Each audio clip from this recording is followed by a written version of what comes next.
I want to address a specific group of people directly, not all boomers. The boomers reading this who worked in factories and got laid off in 1989 and never recovered can sit this one out.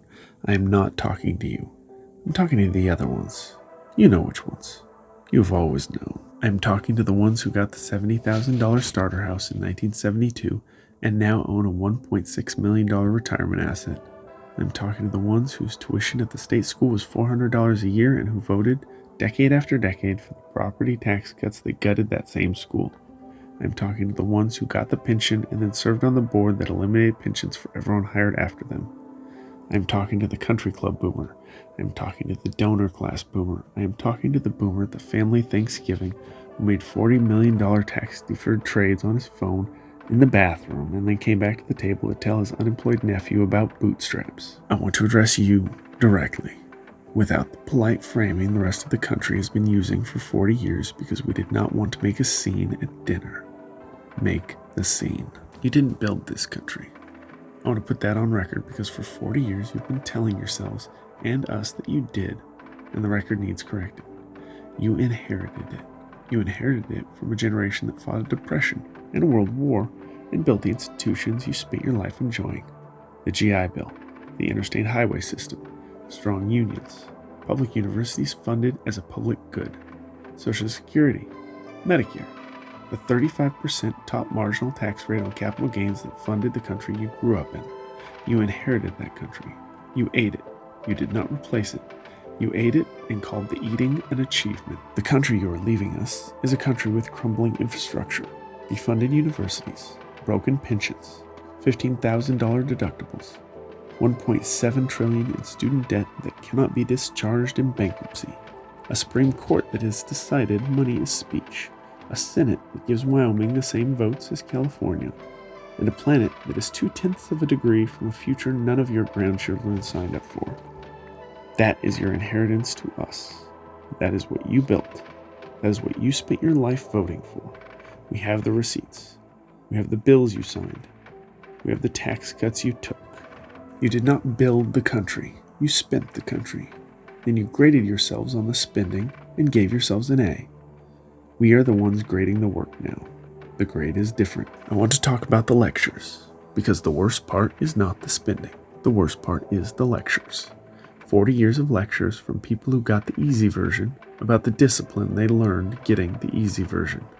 The lecture about how you bought your first house at 26 on a single income, working a job that did not require a degree, while the same house now requires 2 doctorates and an inheritance. The lecture about how you put yourself through college working a summer job, while the same college now costs $65,000 a year, and the summer job pays approximately the same wage you made in 1978, except that wage will not buy you the same.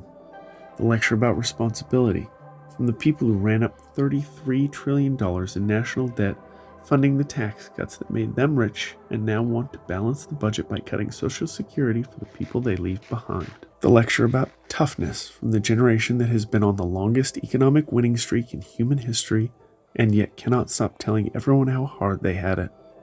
I want you to know that we hear the lectures.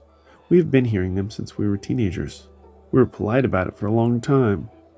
We are running out of polite. I want to be specific about who I mean because vagueness is your friend, not mine. I am not talking about the boomer who is on a fixed income and lives on Social Security. I am not talking about the boomer who lost a house in 2008. I am not talking about the boomer who worked 30 years at a factory that closed and never got the second act. Many of you have had hard lives. I see you. This is not for you. This is for the specific subset I am going to name now. This is for the record.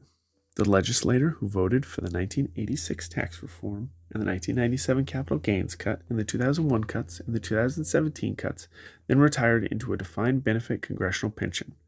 The CEO who eliminated worker pensions in 1992 and took home an annual bonus that exceeded the lifetime earnings of 3 of the workers he laid off. The judge who ruled corporations are people in 2010 and then accepted a fellowship from a foundation funded by the corporations he ruled were people. The university trustee who voted to triple tuition in the 1990s and then preferred his grandchild for the legacy admission in the 2010s. The hedge fund founder who bought up single-family homes during the 2008 crash, rented them back to the people who lost them, and now lectures the same renters on personal responsibility. The op-ed columnist who has written the same piece about millennial avocado toast for 15 years from a beach house bought with inherited money. The relative at the dinner table, every dinner table, who has appointed himself the family's authority on economics despite having lived inside conditions that ceased to exist 20 years before his nephew graduated college. Those people, those specific people, we see you. We have always seen you. We were raised to be polite. We were raised to respect our elders. We did for a long time. We are tired now. I want to tell you what is going to happen now, and I want to be calm when I tell you because the calm is more truthful than the anger. You are losing the country, not because we are going to take it from you, because the math is going to take it from you. There are more of us than there are of you. We are the largest voting bloc in American history, and we have been undervoting for 20 years, and we are starting to vote at scale. Every cycle, the demographic shifts further. Every cycle, the policies you have spent 40 years protecting become more politically costly to defend. The donor class can spend $1 billion trying to buy the elections, and they have. And it has worked for a while, and it will not work forever, because eventually, the math beats the money. The math is in our favor. We are coming up on the math. You can fight this. You can keep voting in primaries to protect the structures that benefit you. You can keep funding the campaigns. You can keep writing the columns telling us we have it easy. You can keep showing up at the family table to lecture the nephew about bootstraps. You will lose anyway. Not because we are smarter or better or harder working than you. Because there are more of us. Because the country is moving. Because every funeral you attend is a vote we recover. That is a hard thing to say at a family Thanksgiving. And I am saying it on a podcast instead because the family Thanksgiving has not worked. 40 years of Thanksgivings have not worked. Polite has not worked. We are trying clarity now. And I want to give you an exit because I am not interested in scorched earth. I am interested in a livable country. So here's the exit. You can join us. The Country Club Boomer who's reading this and feeling defensive, you can put down the defensiveness and join the next 40 years instead of clinging to the last 40. You can tell your hedge fund manager to stop voting your shares against living wage initiatives. You can tell your university trustee colleague to end legacy admissions. You can write the op-ed about why people who benefited most from the post-war consensus should pay the most to restore it. You can vote for the property tax measure that funds your local school, even though your kids are out of it. You can support the politician who will tax your capital gains as ordinary income, because that is what they should have always been taxed at, and you know it. You can do this. Some of your peers are doing it. Warren Buffett has said for years that he should be taxed more. Bill Gates has said it. Stephen King has said it. There are boomers in this country who have decided that what they accumulated under the old rules is enough, and that the next generations deserve a system that lets them accumulate too. Do I trust all of these boomers? No, not remotely.